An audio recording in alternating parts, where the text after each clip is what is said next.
In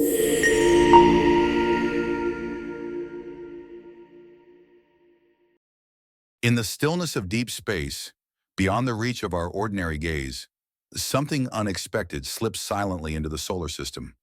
It was the year 2017, and as astronomers scanned the heavens from the Haleakala Observatory in Hawaii, a faint, fast-moving speck crossed their field of vision. Initially, it seemed like just another asteroid, another rock, another unremarkable traveler through the cosmic neighborhood.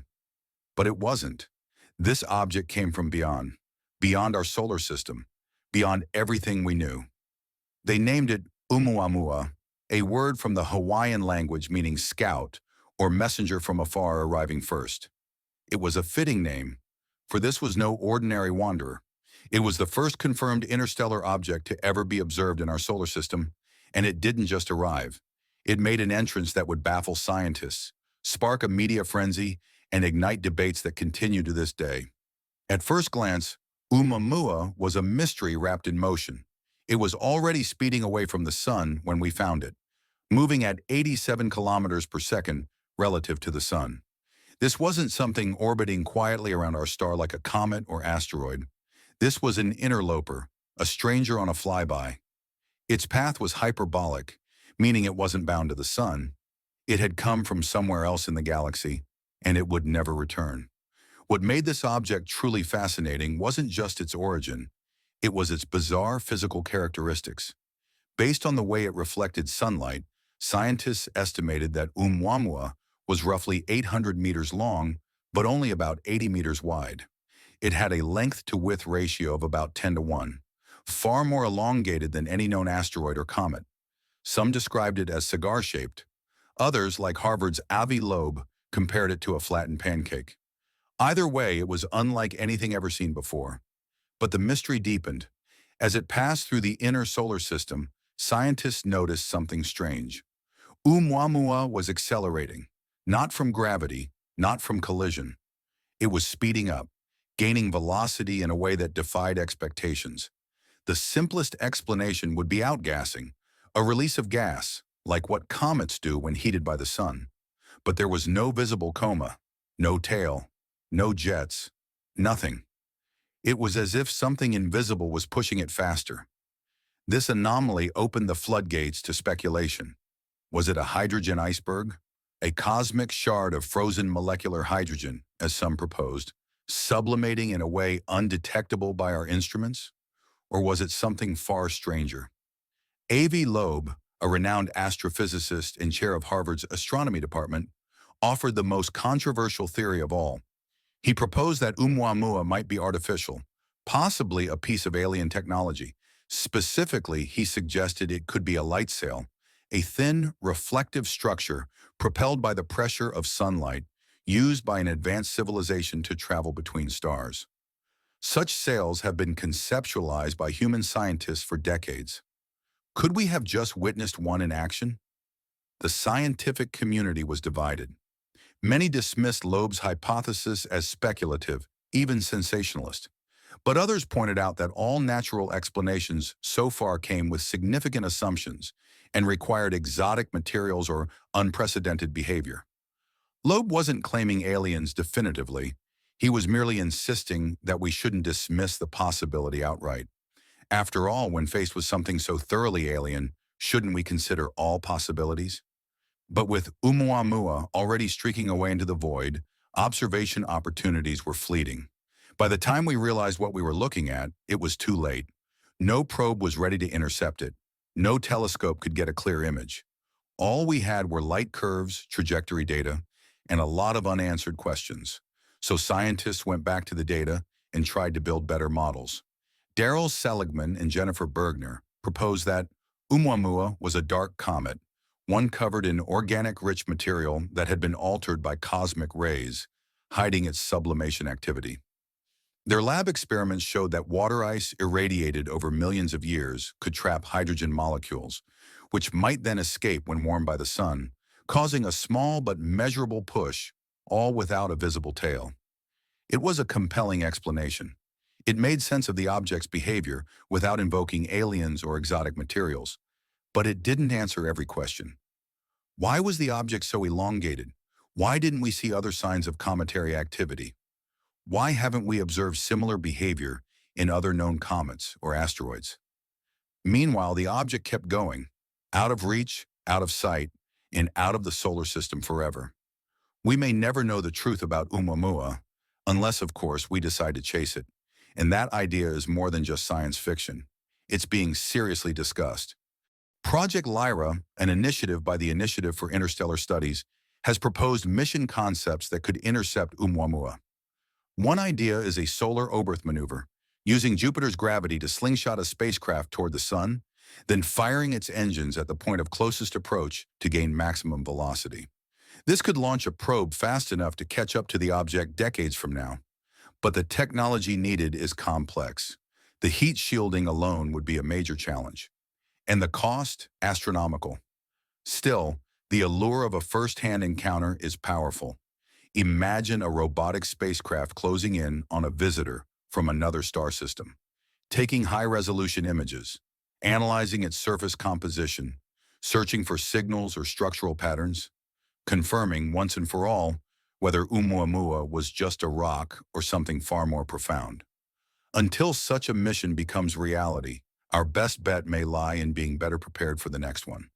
Astronomers expect more interstellar objects to pass through the solar system in the coming years. The Vera C. Rubin Observatory, set to come online in 2025, will dramatically increase our ability to detect them early, possibly weeks or months before they reach their closest point to Earth. The hope is that next time, we won't be caught off guard. Because if Oumuamua was a messenger, we'd be wise to listen.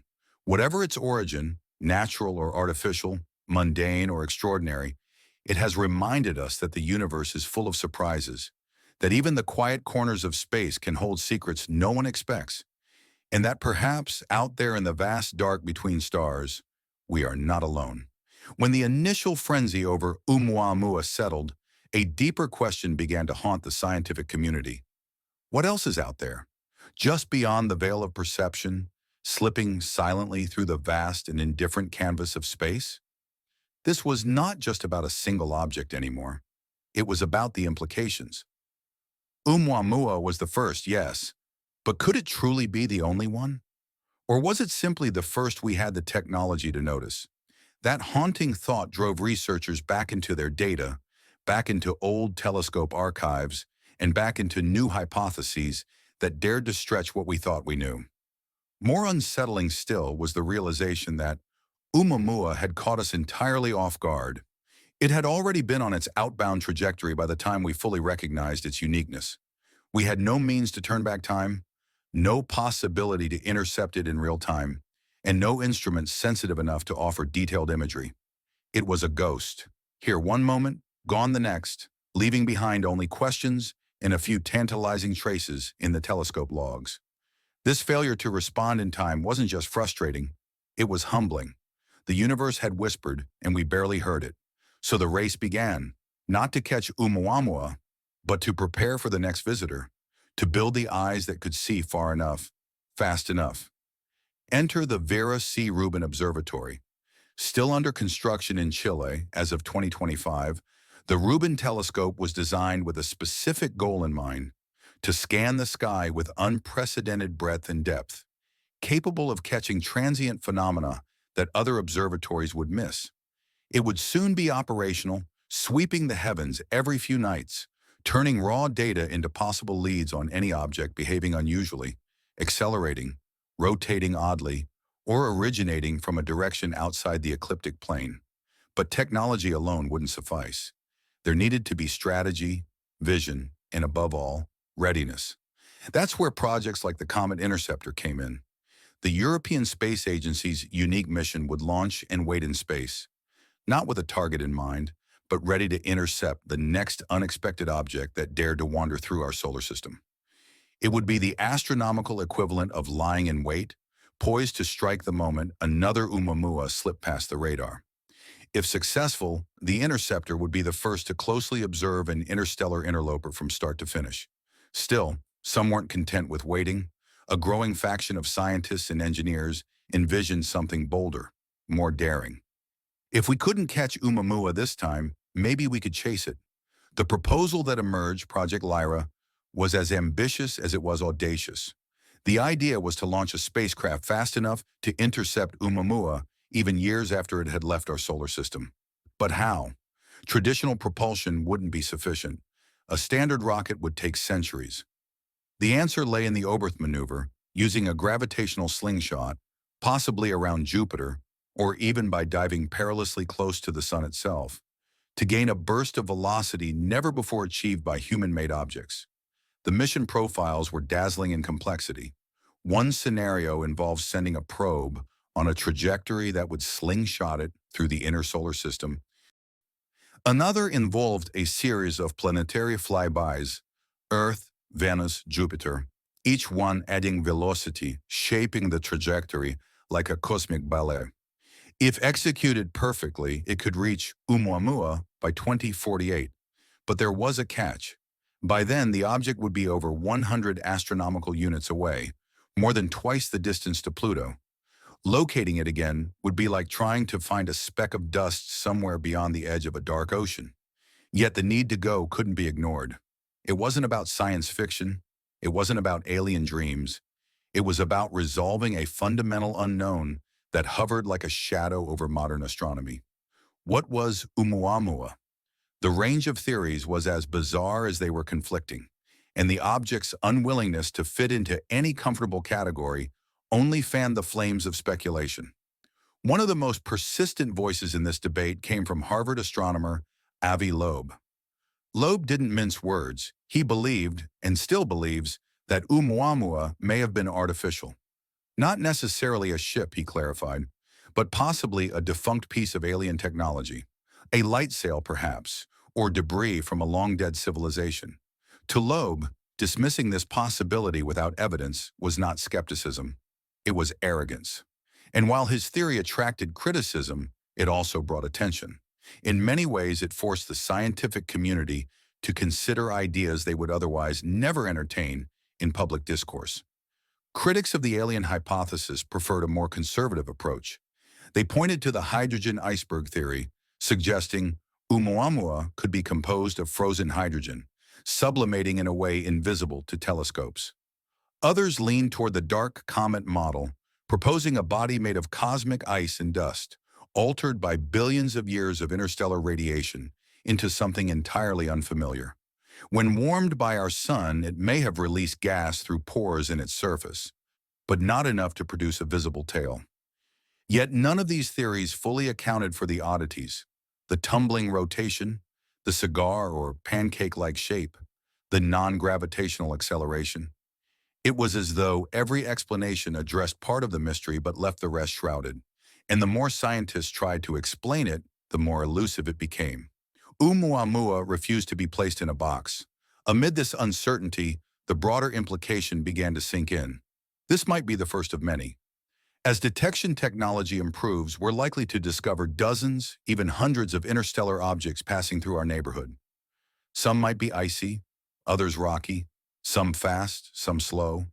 A few might behave like Borisov, the second known interstellar visitor, with its classic cometary tail confirming natural origins. But some, just maybe, might behave like Oumuamua, silent, smooth, unexplainable. And when they do, we'll need to be ready, not just with telescopes and probes, but with an open mind.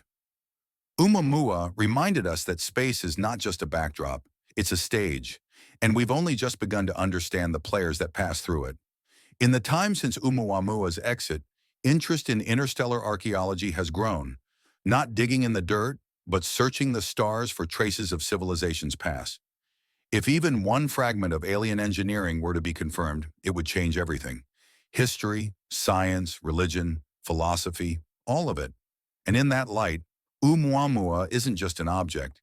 It's a symbol, a cosmic invitation, or perhaps a challenge. Did we miss our chance to answer that call? Or is it only the beginning?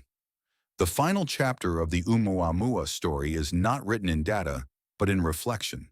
What it left behind was not physical debris or spectral trails, but questions, unanswered, raw, and more profound than anyone expected from a silent traveler.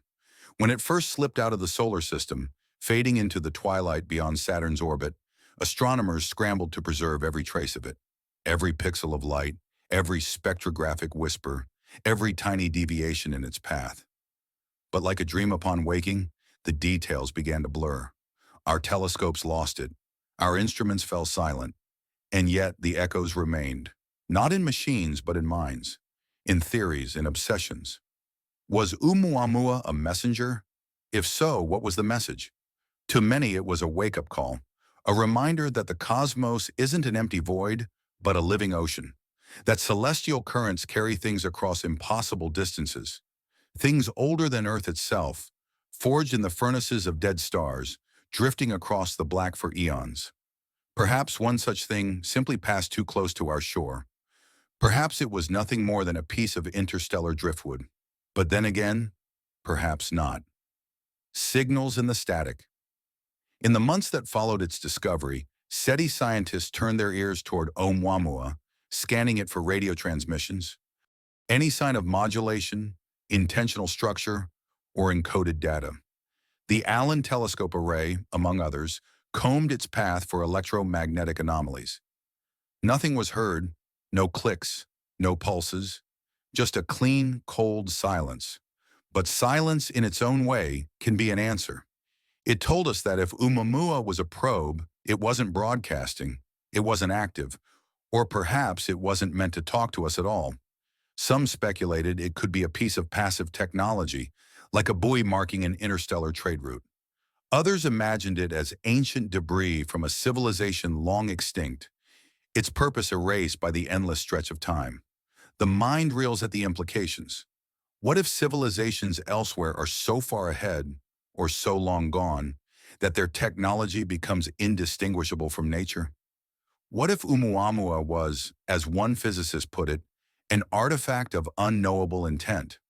Something beyond comprehension, not because it's alien in form, but alien in purpose. We tend to anthropomorphize everything. We expect an alien visitor to wave, to blink, to glow. But the truth may be stranger. If other civilizations exist, their logic, their design philosophies, even their concept of communication may be beyond us. A signal might come as a sculpture, not a sentence. A message written in gravitational anomalies, not words. In that light, Oumuamua's bizarre trajectory in physics become less suspicious and more philosophical. The cosmic mirror. Perhaps the greatest shock of all was not what Oumuamua was, but what it said about us. It revealed the limits of our technology, our theories, and our imagination.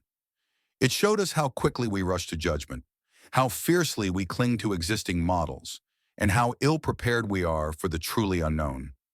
It also demonstrated something beautiful, that wonder is not dead, that in an age of mapped planets and satellite constellations, we can still be caught by surprise, that the universe still holds secrets.